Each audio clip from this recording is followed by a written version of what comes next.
Let me tell you a bit about my origin story.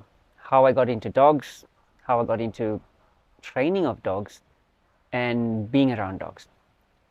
Now, my whole life, literally my whole life, I've been scared of dogs. The fear of dogs, don't go anywhere near dogs, never had dogs as a pet, was never allowed to have dogs as a pet. As a child, I was never allowed to have it.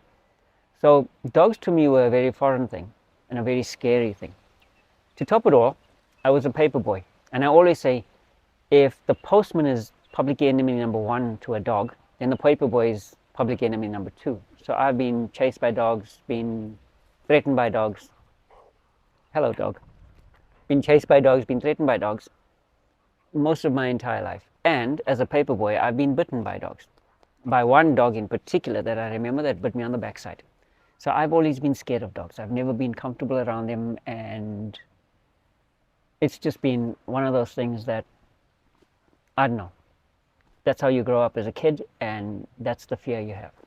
Then I meet Pravina, who is this animal lover, dog lover. I always say, anyway, it doesn't matter what I always say, but she's this animal lover and dog lover. Horses, dogs, cats, hamsters, mice, you name it, she's into it. She gets that little dog that you saw walking behind us, and he's the scariest dog in the world. So now we need to get him out, expose him to different things and different places. So to cut a long story short, we take him on walks and we take him to all the places that we can to get him exposed and get him over his morbid fear of life.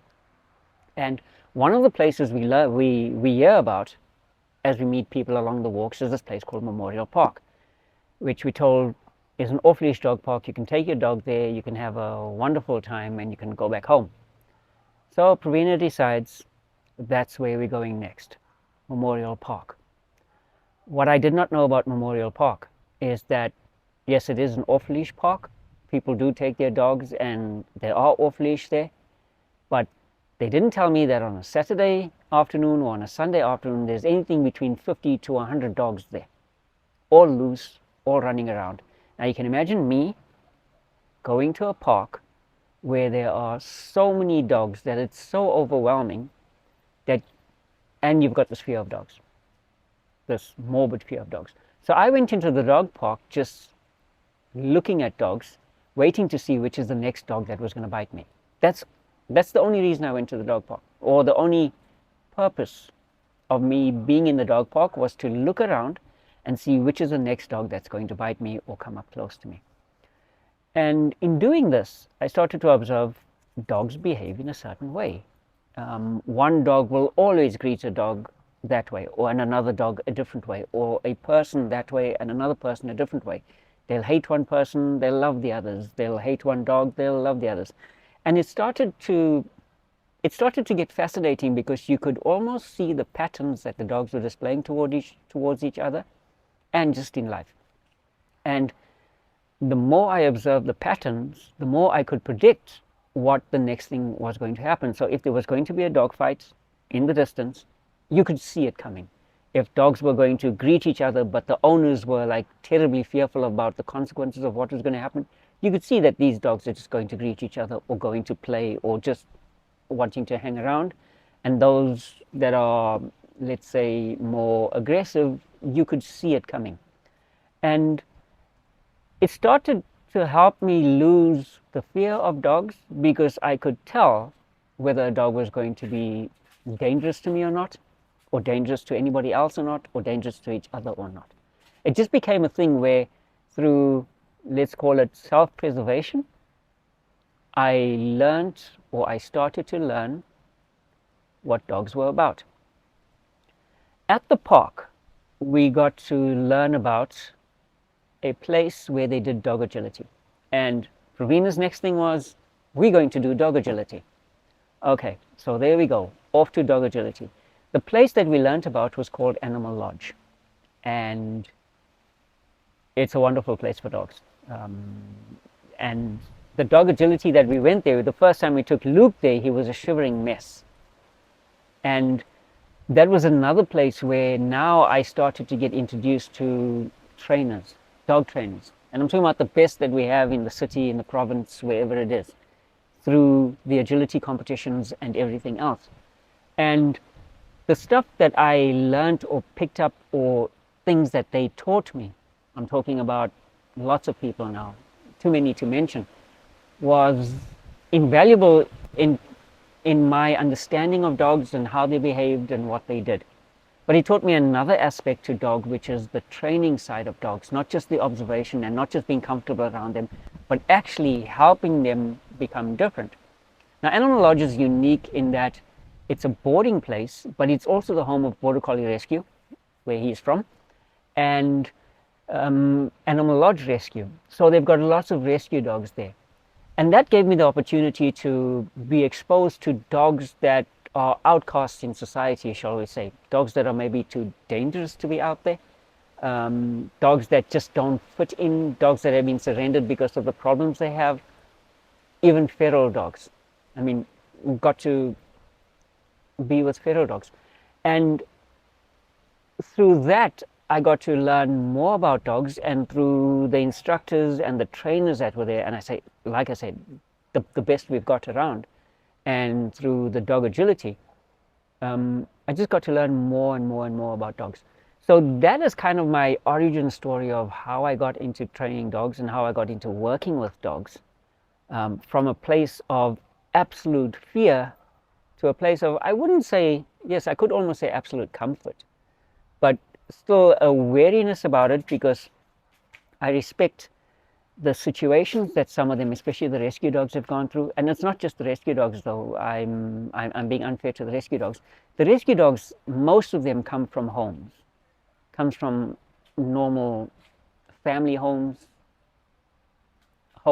just normal homes, and they end up in rescue because they are problem dogs. And I got to work with a lot of these, just through being exposed to dogs at Animal Lodge. And that is basically, I would say, in a nutshell, how I got to working with dogs. First, the fear, and Pravina getting that little one, if you can see him there, tail tucked because the weather's turning, and through the agility, I'll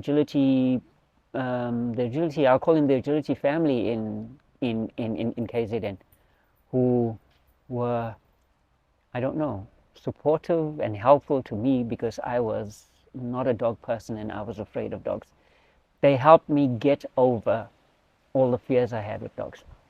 One thing in particular was, we went training the one day, and Gail and Barbara from the South Coast had about, I don't know, 10 border collies around there. And I had to walk into Animal Lodge, into the training arena, and past these 10 dogs who I thought were going to kill me. This was very early on. And they helped me get over the fear. And Kay, Colleen, Barbara, Gail helped me get over the fear of dogs in a way that took it to a different level, where it's like I can now almost walk into any, let's say, kenneling or rescue situation, and I don't have this abject fear of dogs. There are some dogs that are still, how shall I say, intimidating, but I don't walk away from it. I walk into it. And the reason I walk into it is because I know that if I come into your life, the dog, I can change your life. I can help change your life for the better. This dog, for example, when I first met him, I wanted to take his lead and take him for a walk, and I was told, no, you can't. He's going to bite you. He's going to kill you. Well, not quite kill me, but do some harm. And I knew that, or I know now, that if I take the lead and I take him for a walk, his life is totally changed. And I think that's why I work with dogs and why I want to work with more dogs. It's because I know that I have the ability to make a difference in your life. I have the ability to make a change in your life.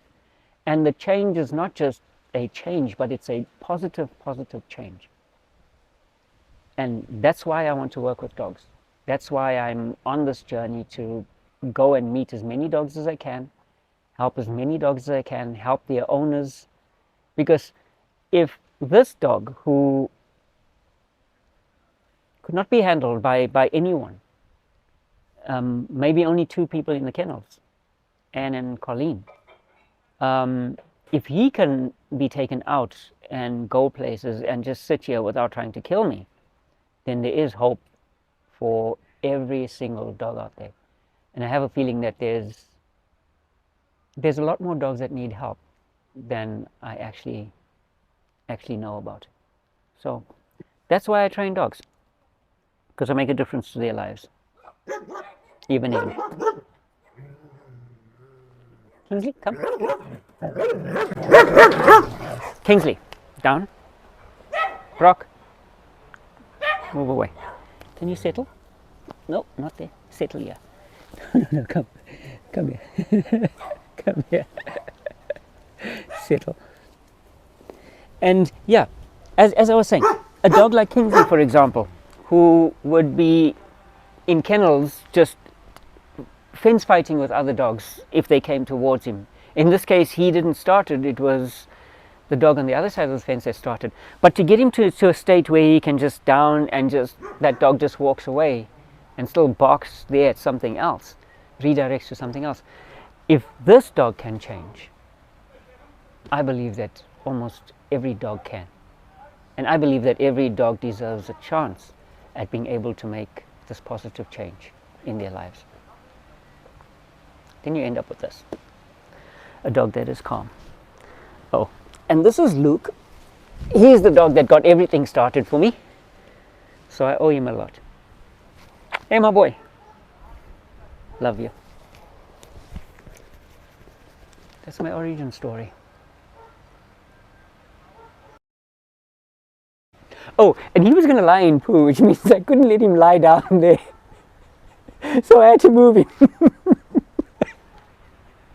Had me freaked out there for a while.